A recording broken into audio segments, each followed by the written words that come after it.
Salut les amis, j'espère que vous allez bien. Écoutez un peu ça, et puis on se reprend après.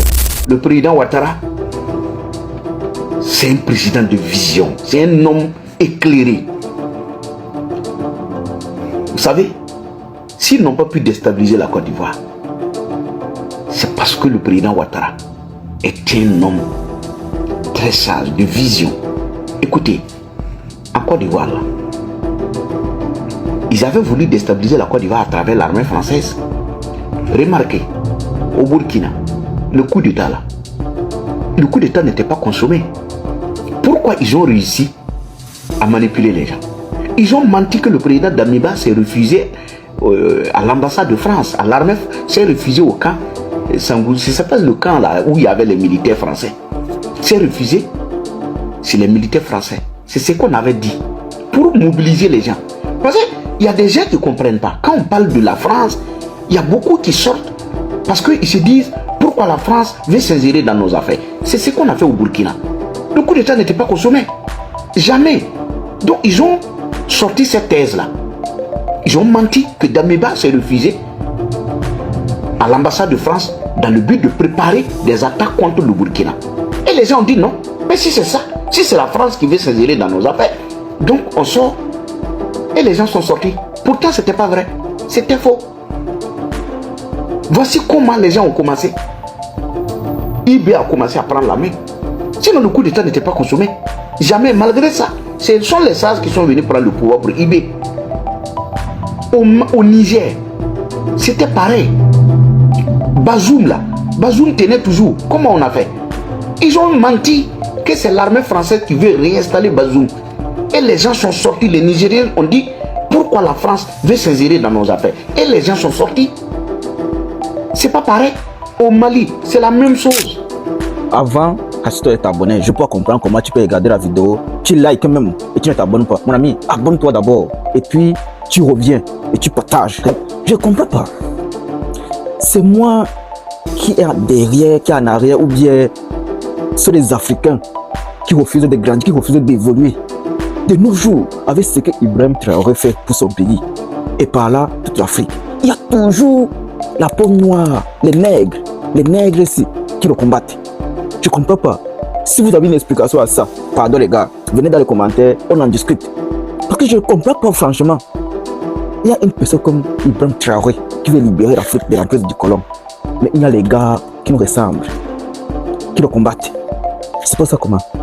On explique ça comment. Si vous avez une explication, pardon, venez.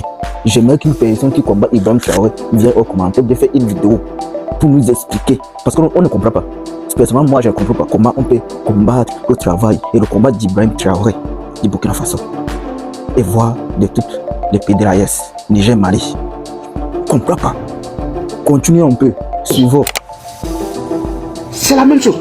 Donc, en Côte d'Ivoire, ils étaient en train de dire que l'armée française prépare des attaques contre les citoyens ivoiriens. Quand le président Ouattara a vu, c'est-à-dire que le président Ouattara a vu ça de loin. Donc le président Ouattara a demandé à l'armée française de partir calmement. Et les Ivoiriens ont occupé la place. Donc il n'y avait plus d'arguments. Il n'y avait plus rien. Parce que si vous voulez faire le débat sur la gestion du président Ouattara, sur les réalisations et tout, la gestion du pouvoir, mais il n'y a rien à dire.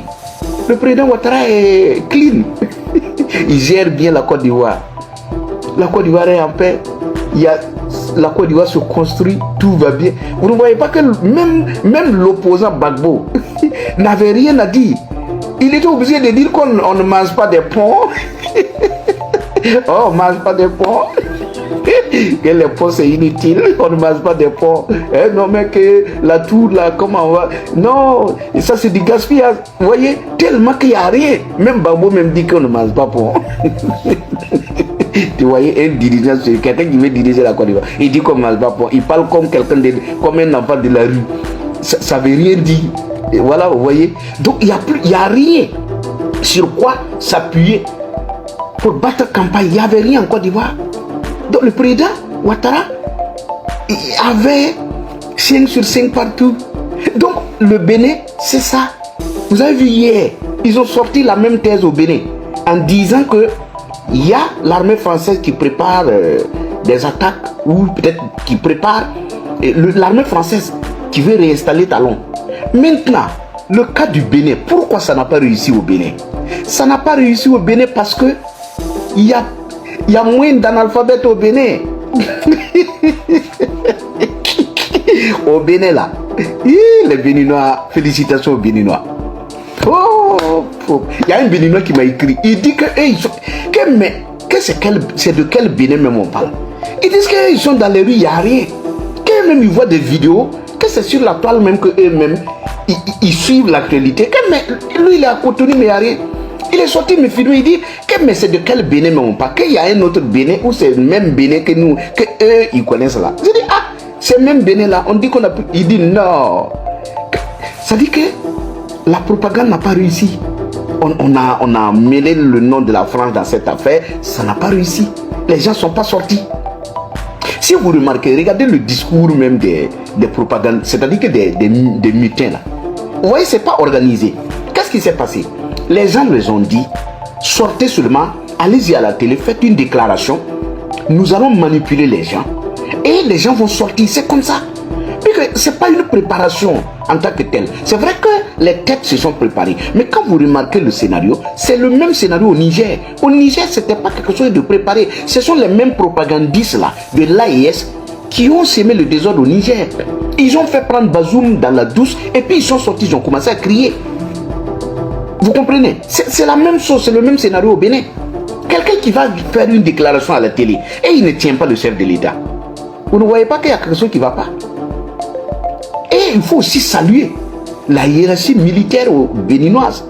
Parce que les généraux ne se sont pas laissés faire. Quels généraux aujourd'hui, ou quel général en Afrique aujourd'hui, va se laisser encore manipuler par les capitaines? Regardez au Burkina. Regardez au Burkina. Les capitaines sont arrivés dans la manipulation. Dès qu'ils ont pris le pouvoir, ils ont mis les généraux de côté. Ils les ont nommés des ambassadeurs et d'autres même on les a accusés de tous les noms, d'autres on les a mis de côté. Et ils sèment le désordre. Les généraux sont obligés de venir se mettre au garde-vous devant des capitaines. Devant leurs subalternes. Vous voyez ça? Le monde en l'envers. Donc si toi tu es général dans un pays voisin, tu vas te lever soutenir des farfelus, des recyclats, comment ils appellent ça? Des troubleurs comme ça. Dans votre rang, et ces gens-là vont venir prendre le pouvoir, ils vont vous mettre de côté, ils vont vous humilier, ils vont vous amener à les suivre dans le faux. Sans stratégie militaire, rien, sans formation, ils viennent prendre le pouvoir et ils sèment le désordre, vous les suivez. Puis quand ils prennent le pouvoir, ils sont dans la manipulation, vous ne pouvez plus rien dire. Au Burkina, c'est ce que les gens ont fait. Ils ont laissé, les généraux ont laissé faire. Voici que les capitaines sont là. Ils sèment la merde et personne ne peut dire un mot. Puisqu'ils sont assis, ils enlèvent les gens, ils enlèvent le colonel, tout et tout, et ils font ce qu'ils veulent. Le monde à l'envers. Vous voyez un général qui se met au garde-vous devant un capitaine. Comment vous voulez que le pays aille bien quand c'est du désordre? Au Bénin, les généraux ont refusé. Regardez, même comment j'appelle ça, les généraux béninois là, ils se sont pas ralliés. S'ils s'étaient laissés manipuler, mais c'était fini. Mais ils ont dit non, on ne peut pas trahir la nation. Et c'est en cela qu'il faut saluer les généraux béninois. En Côte d'Ivoire, là, si ça ne réussit pas, c'est parce qu'il y a des généraux qui sont là, qui disent la place de l'armée, c'est dans les casernes. Nous là, le pouvoir là, c'est aux politiciens de faire le pouvoir. Il y a des gens qui sont allés étudier pour ça. Nous là, on est allé à l'école, c'est pour sécuriser le territoire. On ne peut pas se mettre dans ce désordre-là. C'est pour ça qu'en Côte d'Ivoire, ça tient. Qu'est-ce que les gens n'ont pas dit?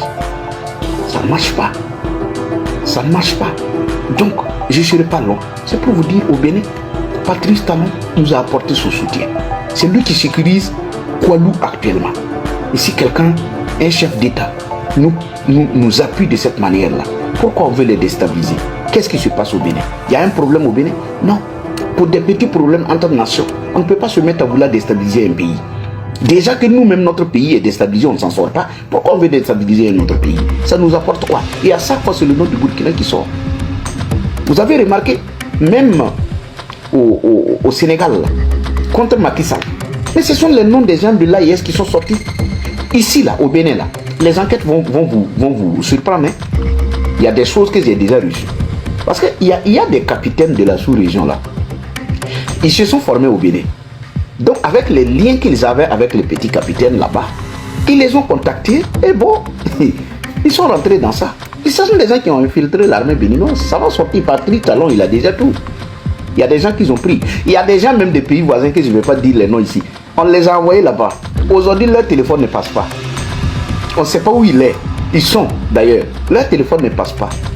Ça passe pas. Patrice Talon les a mis la main dessus. Parce qu'il y a des gens qui étaient là-bas depuis 3 semaines, depuis 4 semaines. Ils ont tout préparé. Ils voulaient renverser Patrice Talon. Mais ce que vous défendez, ce que vous dénoncez sur vous, vous parlez de la peine de mort sur vous. Vous dites que toute personne qui tente de faire un coup d'État est considérée comme un traître et il faut le mater. Vous avez poussé les Béninois dans une affaire que vous-même là, ça va vous emporter. L'affaire du Bénin là, ça ne va pas se terminer comme ça. Vous ne connaissez pas Patrice Talon. Attendez. Le retour à l'envoyeur là, vous n'allez pas croire. Vous n'allez même pas croire. Si c'est Patrice Talon seulement là, vous n'allez pas croire. Il ne va pas quitter le pouvoir sans régler ça là. Attendez. Aux Béninois, merci. C'est ça aussi. Quand vous avez un peuple intelligent, un peuple qui ne se laisse pas manipuler, ça donne ce qu'on a eu au Bénin. Ça là, si c'était dans d'autres pays, c'était fini.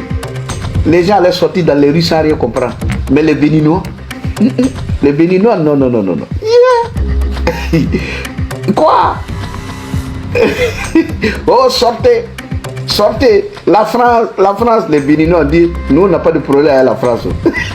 C'est vous qui avez un problème avec la France. Si vous voulez sortir, si vous trouvez que nous les Béninois ne sortent pas, sortez chez vous là-bas. Les Béninois. On peut avoir un peuple comme ça, très intelligent, instruit. Non, les Béninois ne sont pas dans la manipulation. Ils sont comme les Ivoiriens. Merci beaucoup les amis. Je vous signale encore de vous abonner. C'est la fin de cette vidéo, mais rassure-toi, t'abonner et tu partages. Si tu as une explication, viens dans les commentaires, tu commentes. Surtout, portez-vous bien. Nous sommes ensemble.